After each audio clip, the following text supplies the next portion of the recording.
પહેલો નામ પરમેશ્વરો જણજગ મંડો જોઈ નર મૂર્ખ સમજે નહીં, મારું હરી કરે છે. ગોકોટી દાનમ ગ્રહણે ચ કાશી મગરે પ્રયાગ અયુત કલ્પ વાસી યજ્ઞે ચ મેરુ સમ હેમ દાનમ નહીં તુલ્ય ગોવિંદ નામ સમાન.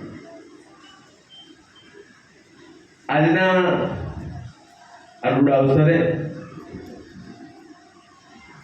પૂજ્ય દયાળુ, જેમનો મને બાળપણમાં ખૂબ પરિચય, ખૂબ એમની સાથે રહેવાને ઘણું બધું શીખવા મળ્યું. આજે માધ્યમ બન્યું છે એ અમારા ચારણ મહાત્મા ઈશ્વરદાસજી મહારાજનું હરિરસ માધ્યમ બન્યું છે. અને હરિરસના સહારે હરિરસ કરવા વાળા તમામે તમામ સ્વાધ્યાયીઓ એને વહન કરવા માટે જેને પોતાના ખભા આપ્યા, પોતાના પગના પગલા ભેળ્યા, એવા તમામ સ્વાધ્યાયીઓ અને એ પ્રવૃત્તિના શિરમોર તરીકે મારા પિતાશ્રી અચલદાનજી બોક્ષા, એનું આજે અહીંયા સન્માન ગત દ્વારા થાય છે. ગત પ્રગટ, ગત એ મૂળ ગતિ છે. ગત છે એ ગતિ, એ ગતિમાંથી આપણે એને દ્વિગુણમાં ગત કીધું. પણ એ ગત છે એ ગત સાવ અગમ, અગોચર અને અલગ ધણી જ્યાં બેઠો છે ત્યાં ગત બેઠી છે.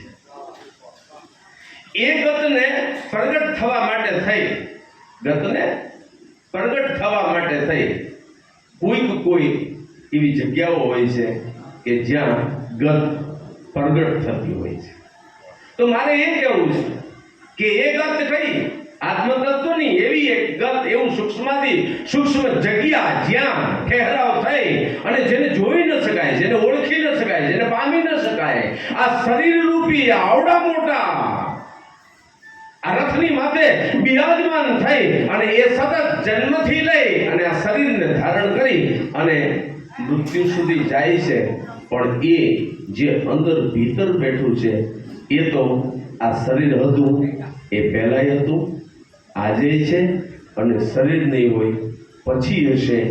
એવા આત્મતત્વને જાગૃત થવાની ઘટનાઓ એ હું એમ કહેતો હતો કે બાબુભાઈ રાણપુરા નામે એક વ્યક્તિ જે આવી સાધના કરતા કરતા પૂજ્ય દયાળુનું નામ ધારણ કરી અને મને એવું લાગે છે કે આંખું બંધ કરે પછી એ ગમે ત્યારે એ સ્થિતિ પામી શકતા હતા. એવા દયાળુની ચેતનાને હું વંદન કરું. કારણ એ છે ચેતનાને વંદન કરવાનું મને એટલા માટે થાય, તમારા ઘરમાં ઘઉંનો લોટ હોય પણ પાણી ન હોય તો લોટ ન બાંધી શકાય. તમારા ઘરમાં પ્રવાહી તત્વ એક જ એવું છે કે જે ગતમાંથી પ્રગટ કરે છે. પ્રગટ થવું એ ગત છે, એ પ્રગટ થાય છે.